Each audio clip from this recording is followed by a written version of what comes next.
आपने ये कई सारे होमवर्क्स किए होंगे, लेकिन क्या कभी आपने लाखों करोड़ों का होमवर्क देखा है जिसकी स्टोरी सुन के आपका दिमाग हिल जाएगा। इस देश में होमवर्क में ऐसी क्या दिक्कत आ रही थी कि इस देश ने खुद ही होमवर्क को जल्दी से बैन कर दिया। और ये जो आप क्यूट तितलियां देखते हो, ये टाइम आने पर आपका खून पी जाएंगी। वो कैसे बताता हूँ। और फेमस यूट्यूबर्स के इन सीक्रेट ब्रांड्स को आप नहीं जानते थे भाई, वीडियो को 3 गिनने तक लाइक करके चैनल को सब्सक्राइब कर देना। 1 2 3 कर दिया तो स्टार्ट करते हैं। नंबर 10, फ्रांस के प्रेसिडेंट की ये अजीब बात आपको नहीं पता होगी। इमैनुअल मैक्रोन वो 43 साल के हैं और उनकी जो वाइफ है वो 25 साल बड़ी है, यानी कि 68 साल की। और ये दोनों पहली बार तब मिले थे जब इमैनुअल बस 15 साल के थे और इनकी जो वाइफ है वो एक्चुअली में इन्हीं की टीचर हुआ करती थी। और इनकी फर्स्ट हस्बैंड भी नहीं है बल्कि सेकंड हस्बैंड है, जिस वजह से इनका एक स्टेप बेटा भी है जो कि 46 साल का है, यानी कि इनसे 3 साल बड़ा। और बहुत लोगों को लगता है कि ये काफी वियर्ड फैमिली लाइनअप है, लेकिन जो भी है ये सच है। नंबर 17, यार जापानीज लोगों की टेप सबसे बेहतर होती है। अब इसका मतलब ये नहीं है कि वो बहुत ज्यादा अच्छी होती है या फिर बहुत ज्यादा मजबूत होती है। वो बेस्ट इसलिए होती है क्योंकि वो पहले से खुल कर आती है। इंडिया में टेप खोलने के बाद 1-2 मिनट तक बस उसका स्टार्टिंग ढूंढना पड़ता है, और फिर अगर आपके नाखून छोटे हैं या फिर बहुत ज्यादा बड़े हैं तो कई बार वो टेप खराब भी हो जाती है। लेकिन यहाँ पर तो टेप ऑलरेडी ओपन होकर आती है। जापान सच में इन छोटी छोटी चीजों पर ध्यान देने की वजह से बहुत ज्यादा स्मूथ है। नंबर 16, 2017 में कैलिफोर्निया में आग लग गई थी और इसी वजह से कई किसान या फिर फार्म ओनर्स अपने फार्म और जानवरों को छोड़कर खुद की जान बचाने के लिए सेफ जगह पर चले गए थे। और वैसे ही एक बकरी के झुंड का लीडर एक डॉग था जिसका नाम ओडिन था, जो मौका मिलने पर भागा नहीं और अपने बकरी के झुंड के साथ ही रहा। और जब फायर बुझ गई तो उसके बाद जब ओनर लौटा तो उसने देखा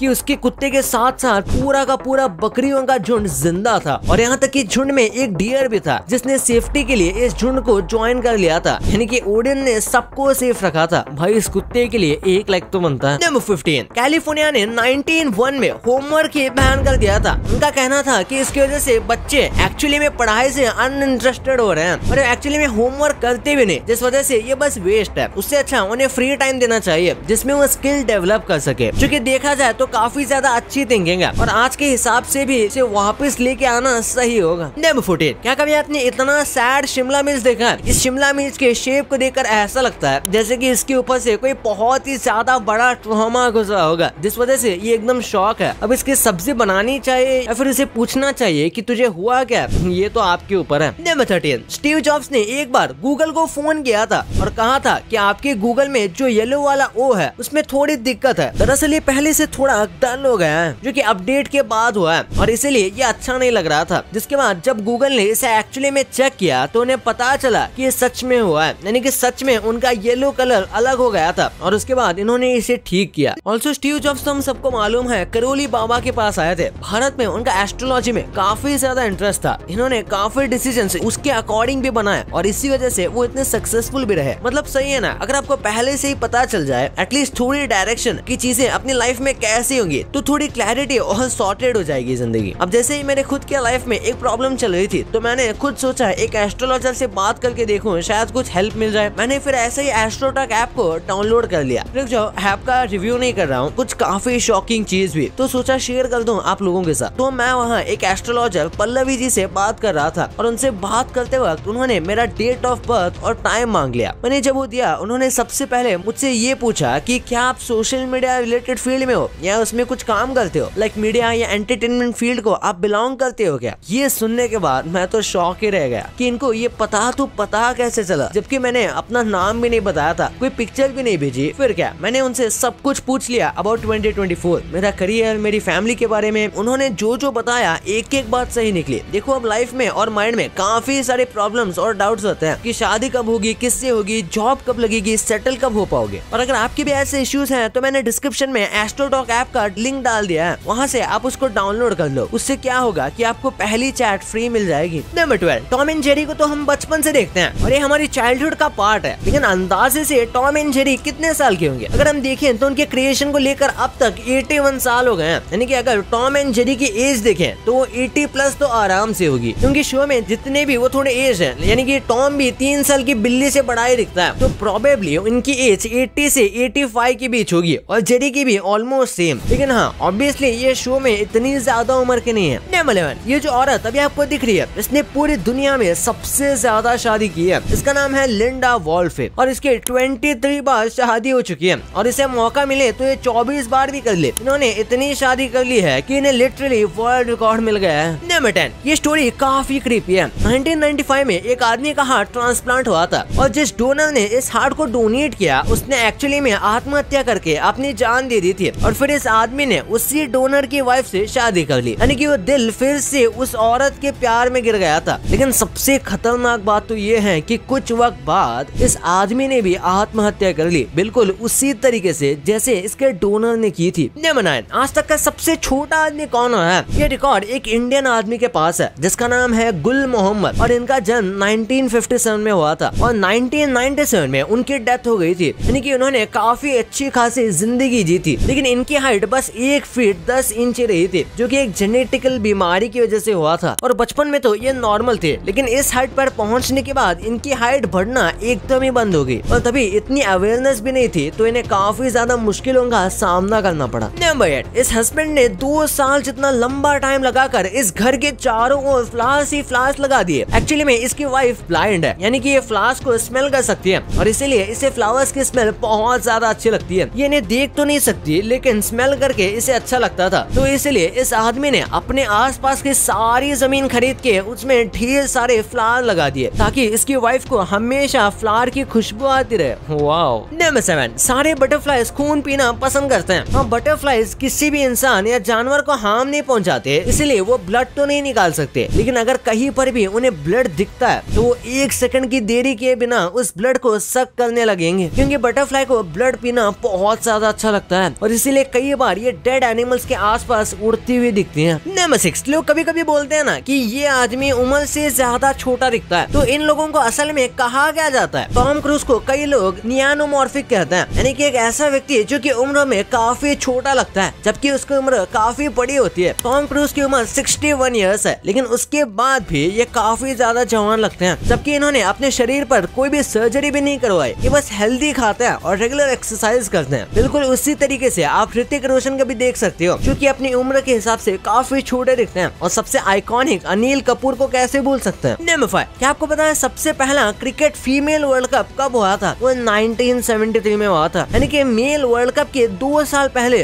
हाँ भाई, फीमेल का वर्ल्ड कप मेल से भी पहले हुआ था। सबसे पहला मेंस क्रिकेट वर्ल्ड कप 1975 में हुआ था, लेकिन आज पहले शुरू होने के बाद भी वुमेन्स क्रिकेट को बहुत ज्यादा कम लोग देखते हैं और देखते भी हैं तो वो लोग देखते हैं जो कि बस हार्डकोर क्रिकेट फैन है। नंबर 4, स्टेडियम में सबसे अच्छी सीटिंग कहाँ होती है? ये तो आपको पता होगी। एक बार इस आदमी को देखो, ये कॉलेज फुटबॉल के मैच को देखने गया था और इसे लिटरली सबसे बुरी सीट मिली, क्योंकि इसके एकदम ही सामने पिलर है, जिसकी वजह से इसका पूरा व्यू ही एब्स्ट्रैक्ट हो रहा है। ऑब्वियसली इसने बाद में सीट बदल दी होगी, लेकिन यार इसकी किस्मत कितनी बुरी है। और वैसे इतने बड़े पिलर्स ऐसे स्टेडियम के बीच में डालता कौन है भाई? स्पेशली वहाँ से आपको मैच देखनी हो तो। नंबर 3, आप जब भी दुबई में कोई ड्रिंक लेते हो और उसमें जो आप बर्फ देखते हो वो एक्चुअली में दुबई की नहीं है, वो एक्चुअली इम्पोर्ट की जाती है। और वो इम्पोर्ट कहाँ से की जाती है पता है? वो इम्पोर्ट की जाती है ग्रीनलैंड से। जी हाँ, सही सुना आपने। बस आपके ड्रिंक में जो बर्फ होती है वो ग्रीनलैंड से इम्पोर्ट होकर आपके ड्रिंक में आती है। नंबर 2, क्या आप जानते हो आपके हाथ में जो इस टाइम स्मार्टफोन है उसका सफर कैसे एक छोटे बच्चे के होमवर्क से शुरू हुआ था? और अगर उस बच्चे का इंटरेस्ट अपनी पढ़ाई और एजुकेशन में ना होता तो शायद हमारे हाथों में ये मोबाइल भी ना होता। तो ये कहना गलत नहीं होगा कि आज जो लाखों करोड़ों की मोबाइल इंडस्ट्री है वो सिर्फ उस बच्चे के होमवर्क से शुरू हुई है। और उस बच्चे का नाम है अलेक्जेंडर ग्राहम बेल, जिन्हें बचपन से ही साउंड मैकेनिक्स में बहुत इंटरेस्ट था, जिन्होंने 11 साल की उम्र में एक वीट साफ करने की मशीन बना ली थी। जिसके बाद वो अपने फादर की तरह डेफ बच्चों के टीचर बने, जिससे उन्हें आइडिया आया कि एक ऐसा डिवाइस बनाना चाहिए जो स्पीच को इलेक्ट्रिसिटी में कन्वर्ट कर सके। और इसी तरह कई साल इस प्रोजेक्ट पर अपने असिस्टेंट थॉमस वॉटसन के साथ काम करने पर उन्होंने पहली बार 12 मार्च 1876 को